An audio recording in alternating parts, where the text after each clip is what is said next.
No, not the microphone. I don't know about you, but I am an art book addict. Yeah, you heard me right. Addict. If we enter a bookstore or a library together, you may never find me again because I would bury myself in books if it was socially acceptable. Maybe it is. So today, I want to share my best and most inspiring books with you. But hold up, this is not going to be your run-of-the-mill list with the same books that you see time and time again. Because if I had $1 for every time someone mentioned the Flower Color Guide or The Artist's Way, I would be sipping Negronis on a yacht in Montenegro. No, this is gonna be my selection of books that I go to when I'm having artist's block or when I'm trying to find an unusual color combination. So get cozy, make yourself a cup of your favorite drink, hot or cold, your choice. And if it's later in the day, if you wanna pour yourself a little glass of wine, I won't judge you. Just pour me a glass too while you're at it. And let's dive headfirst into my little art library. So the first book on my list is a book called The Hermes Scarf, History and Mystique. This is a really inspiring book for anyone who's interested in design, patterns, and color. And so you're taken on a journey through the history of the Hermes scarf. So if you're thinking, oh, this is so boring, Margot, think again, because each scarf is designed by a different artist. So what this means is that the book is like a mini museum of many art styles and designs by tons and tons of different artists and designers. So you'll see everything from European equestrian inspired illustrations to florals to geometric designs, abstract expressionism, and everything in between. And what's even more inspiring to think about is that every single artist gets the exact same parameters to work with. It's a square piece of white silk and a very limited color palette of, I think it's up to 27 colors. So each artist puts his or her own spin, and you'll find yourself wanting to try out like lots of different techniques that you see on these pages. All right, so next up is another book that I love, which is The Secret Lives of Color.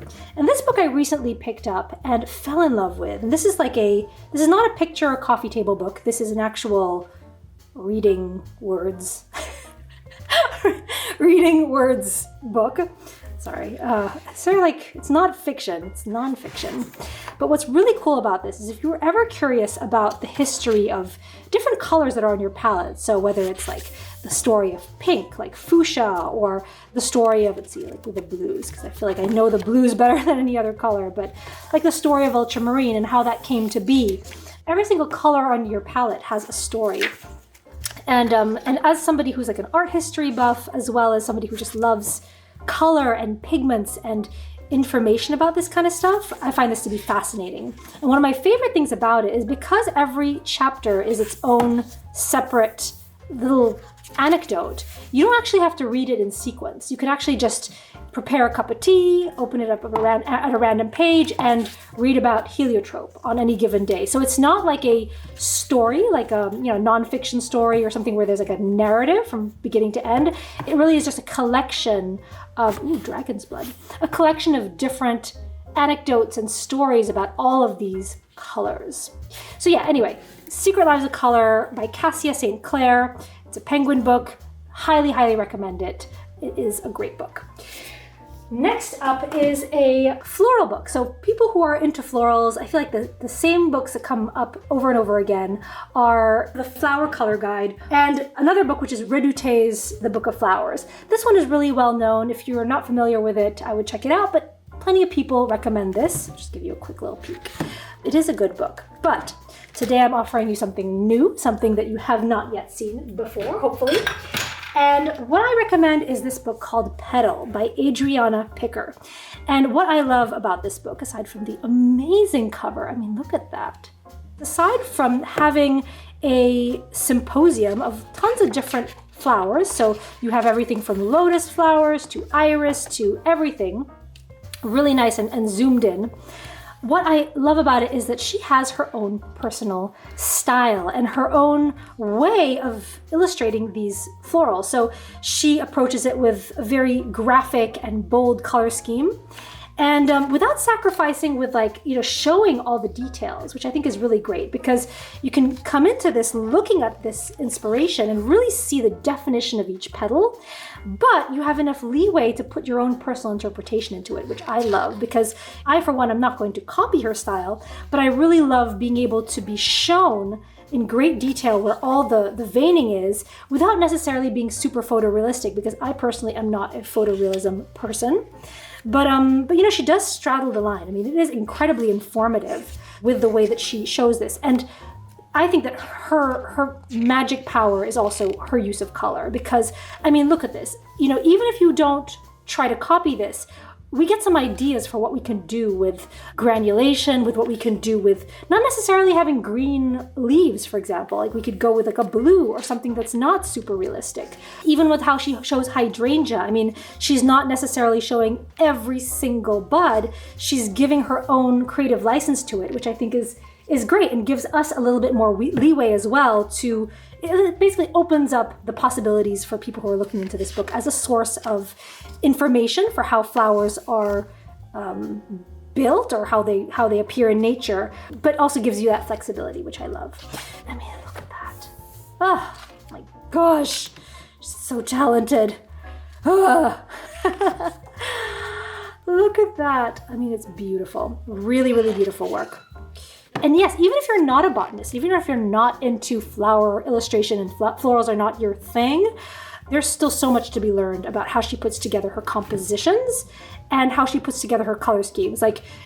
Very often I see people doing one flower in the middle of a white page. But what if you did something like this? You just crop it off and make it into this huge super flower that's being cropped off the sides of the page. Okay, so that is it for my floral designers, my floral artists. So next up we have not one, but two books that are in the same family. And I don't know if you guys know this about me, but when I was a young kid, I was completely obsessed with Disney's classic animated movies, like Bambi, Fantasia, The Lion King, and it's one of the earliest memories I have of actually knowing what I wanted to do with my life. So fast forward to today, I never followed that path, but I also never lost my love for the art of traditional animation. And that's what brings me to these two books, which are The Magic, Color, and Flair, The World of Mary Blair by John Canemaker, and this one, which I love as well, which is called Walt Disney Animation Studios, The Archive Series, Design. So this is, I think, volume 3 of this series. And these are books that are all about the conceptual illustrations and conceptual art that the studio at Disney creates to build the style guide and to build the world of all these different feature films before they actually start animating it. So what they do is they hire a team of concept illustrators and artists. And what they do is they create inspirational paintings that the animating team can then use as source material to establish the style of the movie. So for example, I'm trying to find something that you guys will know. Some of these are older. So let's say right here, Peter Pan. So as you can see right here, this is an illustration by Mary Blair, who is the most famous of the bunch. And so what she did is create all these paintings that kind of capture the mood and the essence and the feel of the movie. And what's so great about these is that they're so painterly and they're so whimsical and creative, and there's really no restrictions as far as having to look a certain way. I mean, the way she depicts, for example, the high drama of a scene, the lighting. I mean, this is a master class in stylistic choices. And I just love that. So even here, for example, if you look at this painting of Captain Hook, they're all going to this island, whatever this is, Skull Island? I don't know. I don't remember. If anybody remembers this from Peter Pan, let me know. I'm going to Disney hell for not remembering these details. But you can see these yellow key lights right here, and the way that the artist is treating the lighting and the colorations going between these blacks and these phthalo blues and these ultramarines. It is a recipe for just sheer wonder. I mean, even this one, look at this. it's like, it's not even like a painting or an animation scene in a traditional sense. It nearly looks like a decorative motif that you would find on a plate or on a pillow or something. And that's what I love about it. So this one is all about Mary Blair's artwork, and she has a very specific style, which she approached with gouache as her medium, I believe. And she was the one who was famous for like the It's a Small World. I don't know if that's here, but like, it's a small world after all. You know what I'm talking about. Here, it's a small world after all. So that whole Disney ride, I think, which is still, it's an old classic, is based on her illustrations of that theme. So this one is the Mary Blair one. And the other one is design. And this one is the same thing, same principle, except it encompasses more movies and also a larger range of different artists. So you will have Mary Blair in this one. And we're on Peter Pan again. What luck, right? So Peter Pan, but you also have, if I flip forward, we have like, this is the Hunchback of Notre Dame with the character sketches in pencil, which are just delicious. I mean, I love looking at these developmental sketches sometimes more than I like looking at the movie, because you see like the hand of the artist, you see the choices, you see the humanity of like, of this art form in a way that's like non-varnished. And I love process sketches in general. This was from The Lion King by Robert Stanton. This one looks like it's from the movie, but I think this looks like either a pastel or a gouache. I think it's pastel because it looks like it's grainy like pastel. Some concept sketches for the lions and Lion King, and obviously it didn't turn out like this. Like, Scar didn't end up looking like this. I mean, wouldn't have been hilarious had he turned out like this. But yeah, this kind of like informs the decisions for the animation team. And it's just really cool seeing like what was cut out, what was used, how they came to those final decisions that were iconic scenes in the movie, like this one where Mufasa is walking with the cubs after having after that hyena scene where they all get in trouble in the elephant graveyard. You guys know what I'm talking about. I hope I don't seem too dorky, but I was obsessed with this. This was like my obsession. The Lion King was my obsession for a long time when I was growing up. And for good reason, because like aside from being obviously like the most famous William Shakespeare, it's Hamlet. Hamlet or Macbeth? Hamlet. I believe it's Hamlet. It's, aside from having these amazing narratives, it's also visually just a masterclass in color, in perspective, in character development, in figure drawing, in everything. So there's just so much to soak in. Genie, look at that guy. So this book is unbelievable, and I refer to this all the time when I'm doing things that relate to how I'm portraying stages and people and my ballerinas and composition. I will always come back to this book when I'm looking for ideas or new ways to approach something. That brings me to my next book, which is a book that I picked up at one of the most famous museums in the world, which is the Met. And I love this book. It is a whopper with over 500 pages. It's by Rizzoli. I don't know. It is an incredible book. And again, here, there is a wealth of inspiration to be had by looking at art. I'm gonna get in trouble with YouTube for showing nudity. I don't know. I'm gonna risk it. But from, 17th century iconography to Japanese woodblock painting and the color schemes and these interesting compositions to, if you fast forward all the way over here to like Cubism, Modigliani, do they have a Jackson Pollock? Here, like, is this Jackson Pollock? No, it's Kiefer. To all the way over here with, whoa, hello, to some of the more abstract expressionist kind of painters, Mark Rothko, one of my favorites of all time. Is there a de Kooning in here? I'm not sure. Pollock with beautiful composition and loose liberal brush strokes. I mean, this is a master class in like mark making right here. You could just sit here and stare at this for the next 20 minutes and learn something new. Willem de Kooning, my absolute #1 favorite artist of all time. People think it's Degas. It's not. It's Willem de Kooning is my absolute favorite. But yeah, so this book it goes through the ages and it goes through the entire museum of the Met. And I use this book all the time in my YouTube videos. If you guys have looked at my videos on color theory, my videos on like color, I will always reference the masters because who else is better to learn it from, right? So colors, composition, and just broadening your horizons and understanding how a lot of these older techniques that we don't necessarily use, for example, in watercolors and in gouache, for example. If you're an oil painter, it's different. But, trying to achieve some of these amazing effects with different mediums, I think that that's a wonderful way to approach things. So the Metropolitan Museum of Art, the Masterpiece of Paint, what is it called? Masterpiece Paintings. Okay, so next up, this one is an interior design book. Before you click off and you go, oh my gosh, this is gonna be so boring, Margot, I'm not into interior design, why are you showing me this? Let me just tell you that Kelly Wearstler is a design beast. She is a genius.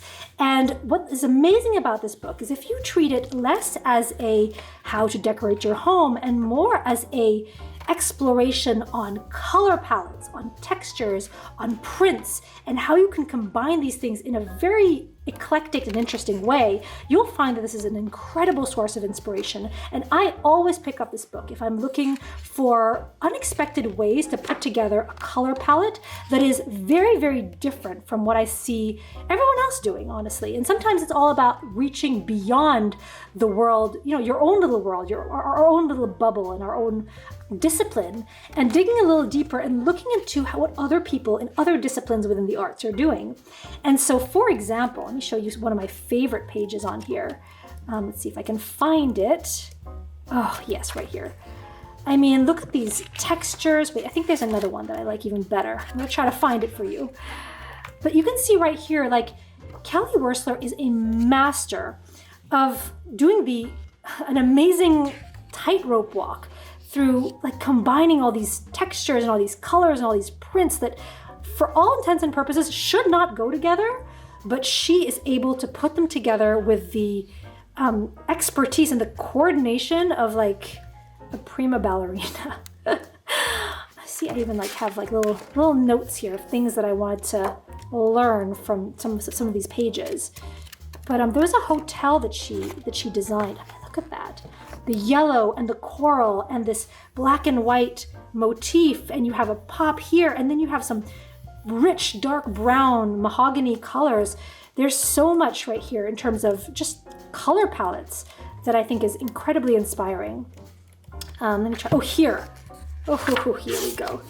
And she has her kids in here too because she is a mom, which I can relate to, and I love knowing that there are other, designers and professionals out there who are balancing both and trying to do both, follow their dreams while also having their kiddos by their side. Look at that. I think this was it. I mean, look at this abstract design, and you have the zebra, not the zebra, these are like horizontal backgammon like textures, and the zebra print and these vertical lines and the crystal. I mean, there's so much to look at. It's a visual feast. And so that is definitely why I recommend this book, because it is, if you just squint your eyes at it and think about it less as a interior design book and more as a graphic design or even like a fine arts book, then you will come to it with a different perspective, which I love about it. All right, so that is Hue by Kelly Wearstler. Next up, we have, this is a book that's actually not a book that you can buy. It's actually a catalog that I scored off of eBay. The company does still print a catalog like this, and I think you can still buy it. But this one is old, and I like I said, I bought it off of eBay.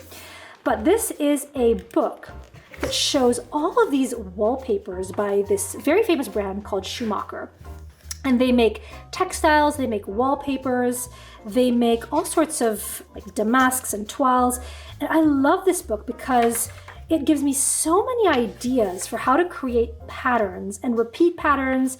And there's just so many different styles to look at. So from these kind of like rough polka dot sort of motifs to Indian and paisley inspired designs to chevrons. And my favorite ones are the nautical ones and the novelty ones, like ones with dogs and horses and let's see, whimsical ones like with these lemon branches. I mean, these are absolutely delicious to look at. And I create a lot of patterns in my designs. I take a lot of my motifs and I will rearrange them on the computer and create patterns out of them. And this gives me an idea or a sense of like the different ways that designs can be tiled, how they can be repeated. So this one gives me tons of different ideas. And as you can see, I have all these little bookmarks here to make notes of things that appeal to me. Florals, all this different stuff. So if you can grab a copy of it on eBay or even go to schumacher.com, I'm going to put a link below so you can check out their website, because even if you can't get this catalog, you can definitely visit their catalog online, and all this stuff is available on their website, so you can reference it and take inspiration from these amazing designs from their artists. All right, so the next book is another book that I love for color reference and for pattern reference. And this book I love. It's called Spectrum, Heritage Patterns and Colors. And this is a book that's all about color palettes and showing how historical designs and motifs use specific color palettes. And what's really great about this is seeing how these color palettes are broken down by like in hierarchy. So like, you know, how much of a particular color is used, and it really helps to be able to visualize these specific palettes. So you have everything from more classical and decorative motifs to like, we've got some William Morris designs here with some really great ideas for how to put together these interesting color schemes. And I love how unexpected some of them are. So you can really just take a look at this and get a snapshot of what the artist used for their colors. And it's another one that I love using specifically for design. So if I'm trying to build a limited color palette, trying to get inspired for that, you can see how, like, for example, you've got like, you could use a buff titanium, an ultramarine, what is this, like a new gamboge kind of color, an ochre, and have just like a very, very limited palette, but still be able to pack quite a punch and make a huge impact in terms of design and how much visual interest you can build with such a small palette. And yeah, it spans like European art, modern, like more decorative, like 1950s kind of styles. This is kind of fun, like a wine design. This one is also great. How all of these translate into these really cool palettes. And what I also really enjoy is specifically for design projects, when I'm doing like logo or graphic design works, is that it actually gives you the CMYK build. So CMYK is the language that is used for print. So C is cyan, M is magenta, Y is yellow, and K is black. So if you're on a computer and you want to build a palette that is based on something like this, then you have essentially the recipe for how to do so, because it's giving you the entire makeup of each color. This is beautiful. Look at this. This is 5 colors. 5 colors with, like, you know, the different values of each, but wow, oh wow, how beautiful is this? All right, so that is Spectrum, Heritage Patterns and Colors. Next up, I have my son's books. My son is 6 years old, and I have a daughter who is 6 months at the time of this video. And children's books, if you have kids, even if you don't have kids, honestly, go to your local library or go to a bookstore and go to the kids section, and you will find, let me tell you, a plethora of amazing inspirational books. This one is one that I have stolen from my son. Mom of the Year award goes to me. This is a book that I picked up in France. It's called Où es-tu, which means where are you? And it's a book that's illustrated by an artist by the name of Peggy Neal. Peggy also does designs for scarves and decorative motifs, just all sorts of different things that are not children's books. But she authored this children's book, and this is such a gorgeous book, let me tell you. So it's kind of like a Where's Waldo book, but a fancier one, a more French one. So the whole premise is like he goes through like different sections and different areas in the book to try to find his friend. But in doing so, you can see that these pages are absolutely spectacular, from like these butterflies, and my son actually ripped off most of this, but I was able to salvage a little bit of it. So you've got these little pop-ups, but the patterns, the textures, the colors are just fantastic. I mean, look at this. Look at how beautiful this is. I think that Peggy is a digital illustrator. I think all of this is done via computer. But I mean, who cares how it's done? It's just so masterfully made, and it's so textured and so dense, and there's so much going on. It's an amazing experience for the eyes. So this is another one that I just love to look at, and just excited to be able to re-explore this one with my daughter, because this is going to be more age appropriate when she's about 1 year old, 2 years old. Look at this. How cute is that? But yeah, like in terms of like, you know, composition and texture and visual beautifuliness, this book is amazing. So, you know, this one is Wétu by Peggy Neal. But again, if you are interested in looking for really inspirational books, I highly recommend checking out the children's section at any library, at any bookstore, because you are going to be, you're going to be surprised by what you find. I will tell you that. All right, we are getting close to the end of my list. This is not a book per se, and I have like these. This is my book list, but a lot of these have been catalogs, have been children's books, have been books that I think, you know, are unexpected. And I hope that this video is fun for you in that sense, that it kind of like opens up the doors for you to be able to appreciate and like go outside of your comfort zone and appreciate things in life that are not necessarily directly linked to art, because your art will become richer as a result of following your interests. Speaking of interests, this is a catalog that I received from a gallery. And this is an artist that, she's a working artist, and I find her work to be absolutely inspiring. Her name is Claudie Lax, and she is an abstract expressionist painter. And I think that her work is absolutely spectacular. She is a master of color. She is a master of brushstrokes and of, you know, creating these incredible marks. And I love the looseness of her gestures. And I think that every time I come to this book, I feel like it gives me permission to just loosen up and not take myself too seriously. Because, I mean, it's something that a child could do, but a child...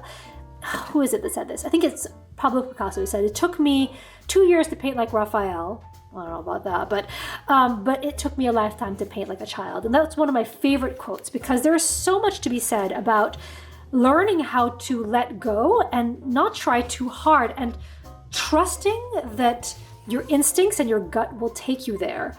It takes a lot of confidence, and it takes a lot of experience, I think, to be able to be this bold.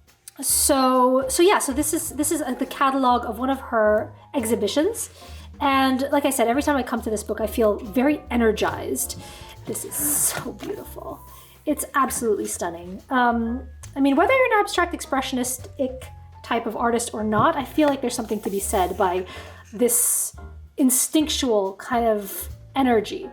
So again, Claudie Lax, I don't think that this catalog is available for sale anywhere, but you can definitely visit her Instagram page, her website. You'll get a lot of this kind of amazing abstract action and artwork if you go visit her website.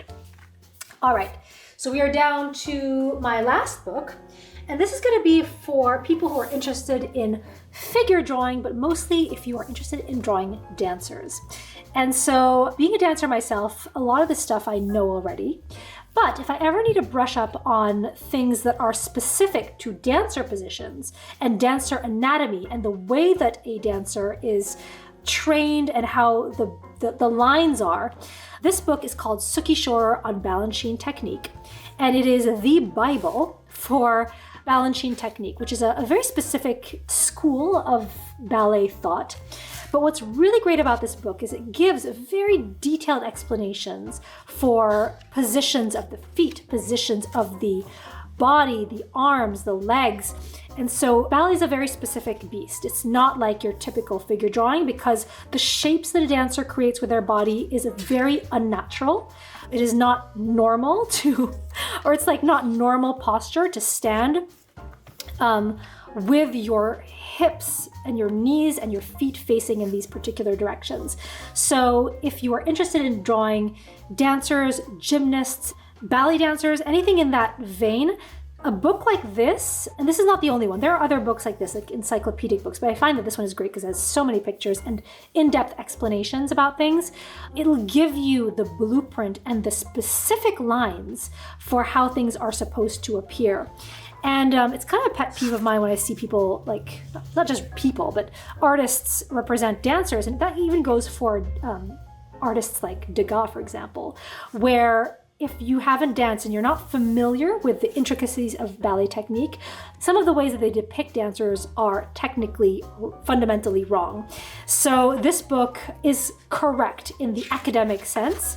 So there's a lot of wordy, a lot of explanation for these things. And if you're a balletomane, which means a ballet fan, there's actually also a lot of really interesting anecdotes and stories about famous dancers, Mr. Balanchine, the technique, how he taught his dancers.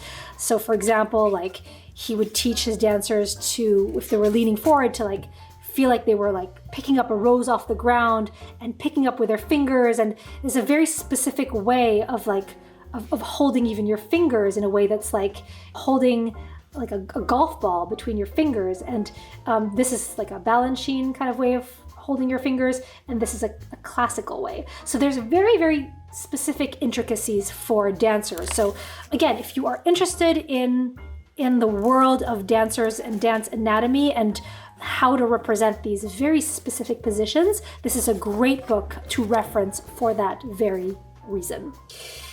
All right, so I think I've gone through every single one of my favorite books, and now I feel like I would have to do this. I have to plug myself. I actually have my own self-published book. If there's any way I could help to inspire you, I would love to do so. And this is a book that I put together about 1.5 years ago with some of my favorite artwork and my favorite pieces. And so you have everything from like my ballerinas, some behind the scenes kind of stuff, some of my digital artwork, just a lot of different things, and some of my thoughts about these different subjects. So inclusion, diversity, things that are really important to me, whether it's representing people in the LGBTQ community, dancers of all different sizes, dancers of color, and general topics too. So for example, like maps of Paris, around the world, all sorts of different stuff that inspires me. And if it inspires you too, that would make me so proud and fulfilled to know that I helped you in your process in some way. So yeah, again, this is Point Brush by moi, Margot Halleck, and you can find it on my website if you are interested. So I will stop the plug right there before I get too salesy. Always be closing, as my dad used to say.